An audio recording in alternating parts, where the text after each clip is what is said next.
ஹாய்ங்க, எல்லாருக்கும் வணக்கம். எல்லாரும் நல்லா இருக்கீங்களா? இன்னைக்கு நம்ம பார்க்க போறது நாடோடிகள் படத்தோட கதை சுருக்கம் தான். இந்த படம் 2009ல ரிலீஸ் ஆனுச்சு. இந்த படத்தோட டைரக்டர் சமுத்திரக்கனி அவர்கள் and music director Sundar C Babu. இந்த படத்துல சசிகுமார் நடிச்சிருக்காங்க, அனன்யா, அபிநயா எல்லாரும் நடிச்சிருக்காங்க.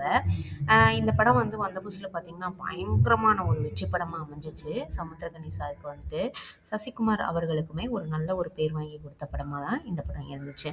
இந்த படம் பார்த்தீங்கன்னா, சமுத்திரக்கனி, பரணி, அப்புறம் விஜய் வசந்த் அவங்க எல்லாரும் ரொம்ப க்ளோஸ் ஃப்ரெண்ட்ஸா இருப்பாங்கங்க. ஒரு கிராமத்தில தான் இருப்பாங்க. இவருடைய மாமா பொண்ணு தான் இந்த அபிநயா அப்படின்றவங்க. அவங்க என்ன பண்ணுவாங்கன்னா, மாமனார் தான் கட்டிக்குவேன்னு சொல்லிட்டு, அவர் பின்னாடியே தான் சுத்திக்கிட்டே திரிவாங்க.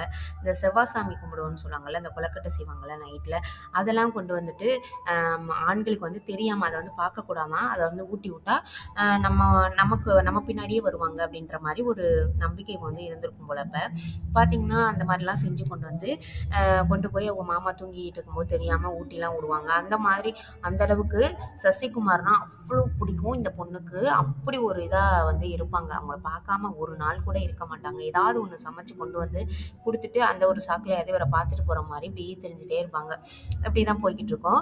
சசிகுமார் அவங்களுக்கு ஒரு தங்கச்சி ஒருத்தவங்க இருப்பாங்க. அவங்க தான் வாய் பேச முடியாம ஒருத்தவங்க இருக்காங்க இல்லையா? ஆனா அவங்கள நம்ம சொன்னதுக்கு அப்புறம் தாங்க நம்மளுக்கே தெரியும். அந்த அளவுக்கு ஒரு பெர்ஃபெக்ட்டா நடிக்கக்கூடிய, பெர்ஃபெக்ட்டா வாயசைக்கக்கூடிய ஒருத்தவங்க தான் அவங்க. அவங்க பேர் அனன்யான்னு நினைக்கிறேன். எனக்கு சரியா பேர் ஒண்ணும் தெரியலங்க. சாரி. அவங்க பார்த்தீங்கன்னா, சூப்பராவே ஆக்ட் பண்ணியிருப்பாங்க. சசிகுமாருக்கு தங்கச்சியா இருப்பாங்க. ஆனா இவருடைய ஃப்ரெண்ட் விஜய் வசந்த் அவங்களே லவ் பண்ணுவாங்கன்னு நினைக்கிறேன். அந்த விஷயம் கூட சசிகுமார் அவங்களுக்கு தெரிஞ்சிரும். ஆனா அவரு எதுவும் சொல்ல மாட்டாரு. சரி பரவால்ல, நல்ல பையன் தான் அவனும். நல்ல ஒரு கம்ப்யூட்டர் சென்டர் வச்சு நடத்திக்கிட்டு இருக்கான். அதனால ஒண்ணும் பிரச்சனை இல்ல அப்படின்ற மாரி தான் இவரும் யோசிப்பாரு. அவங்க அம்மா, அப்பா கிட்டயும் சொல்லுவாரு. இது நல்லா தாங்க இவங்க லைஃப் போய்க்கிட்டு இருக்கும். என்னன்னு பார்த்தீங்கன்னா, இவங்க ஃப்ரெண்டோடைய ஃப்ரெண்டுன்னு சொல்லிட்டு ஒருத்தர் நான் லவ் பண்றேன் ஒரு பொண்ண. ஆனா அவங்க அப்பா ஒரு பெரிய அரசியல்வாதி. அதனால எனக்கு கல்யாணம் பண்ணி தரமாட்டேன்னு சொல்றாரு. நீங்க தான் எப்படியாவது கல்யாணம் பண்ணி வைக்கணும் அப்படின்னு சொல்லி கேட்கும்போது, இவங்களும் சரி பரவால்ல, லவ் பண்றவங்கள சேர்த்து வைப்போமே அப்படின்னு சொல்லிட்டு, அந்த விஷயத்துக்காக இவங்க எல்லாரும் சேர்ந்து ஒரு ஊருக்கு போயிருப்பாங்க. அந்த பொண்ணுக்கு அன்னைக்குன்னு கல்யாணம். அப்போதைக்கு தான் அந்த பொண்ணை தூக்கிட்டு இவங்க கூட கல்யாணம் பண்ணி வைக்கணுன்ற மாரி ஒரு பிளான் போடுவாங்க. பார்த்தீங்கன்னா, ரொம்ப கஷ்டப்பட்டு பயங்கரமான ஒரு இதுக்கப்புறமா கொண்டு சேர்ப்பாங்கங்க அவங்கள. அவ்வளோ ஒரு கஷ்டப்படுவாங்க. என்னன்னு பார்த்தீங்கன்னா, இதில பரணிக்கு காது கேட்காம போயிரும். அவங்க ஒரு பைப் வச்சு அடிக்கிறதுல. அப்புறம் விஜய் வசந்த் அவங்களுடைய கால வெட்டிருவாங்க. சசிகுமார் சாருக்குமே பயங்கரமா தலையிலலாம் அடிபடும். இவ்வளவு பிரச்சனைகளையும் தாண்டி இவங்கள கூட்டிட்டு விட்டுருப்பாங்க. இவங்க மேல கேஸ்லாம் போட்டிருப்பானுங்க. பயங்கரமா அந்த பிரச்சனைகள்லாம் போய்க்கிட்டு இருக்கும். இப்படி பிரச்சனையில மாட்டிக்கிட்டதுனால என்ன பண்ணிருவாருன்னா, இந்த ஹீரோயினோடைய அப்பா சசிகுமாருக்கு கல்யாணம் பண்ணி கொடுக்கக்கூடாது அப்படின்னு சொல்லிட்டு வேற ஒரு பையனை பார்த்து கல்யாணம் பண்ணி வச்சிருவாரு. அவங்க கல்யாணம் பண்ணிக்க மாட்டேன்னு தான் சொல்லுவாங்க. ஆனா அவர் தூக்குல எல்லாம் தொங்க போறேன் அப்படி இப்படின்னு சொல்லவும் வேற வழி இல்லாம கல்யாணம் பண்ணிக்கிருவாங்க அவங்களுமே. இதுல என்ன ஆயிரும் பார்த்தீங்கன்னா, இவங்க 3 பேரோட வாழ்க்கையுமே கேள்விக்குறியாயிருச்சு பார்த்தீங்களா? அவங்கள கல்யாணம் பண்ணி வைக்கிறேன்னு போயிட்டு சசிகுமாருக்கு பொண்ணு லவ் பண்ண பொண்ணு விட்டுட்டு போயிருச்சு.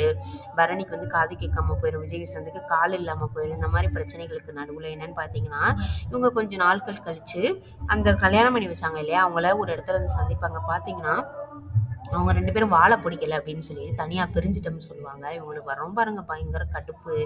ஏன்டா நாங்க எல்லாரும் இப்படி எங்க வாழ்க்கையவே இழந்து உங்கள கல்யாணம் பண்ணி வச்சா, நீங்க என்னடான்னா பிடிக்கல, இதெல்லாம் முடியாதுன்னு சொல்லி டிவோர்ஸ் பண்ணிட்டு இருக்கேன்னு சொன்னீங்க அப்படின்னு சொல்லிட்டு 2 பேரையும் கூட்டு போய் சரியான சாத்தி விட்டுருவாங்க. அதுக்கப்புறம் பார்த்தீங்கன்னா, நாங்க 2 பேரும் சேர்ந்து வாழ்றோன்ற மாரி அவங்க 2 பேரும் முடிவுக்கு வந்துருவாங்க. இதாங்க படம். இந்த படம் அந்த படம் வந்த புதுசுல லவ் பண்றவங்கள சேர்த்து வச்சா இதான் நிலைமைன்ற மாரி ஒரு சைடு, லவ் பண்ணவங்கள சேர்த்து வைக்கிறனாலயும் ஒரு ஹாப்பினஸ் கிடைக்கும். அந்த மாரி என்னதான் பிரச்சனைகள் வந்தாலும் ஃப்ரெண்ட்ஸுக்குள்ள அந்த பிரச்சனைகள் எல்லாம் யோசிக்க மாட்டாங்க அப்படின்ற மாரி இந்த படம் அமைஞ்சிச்சு. நல்ல ஒரு அந்த டயத்துல ஹிட் குடுத்த படம்னு சொல்லலாம்.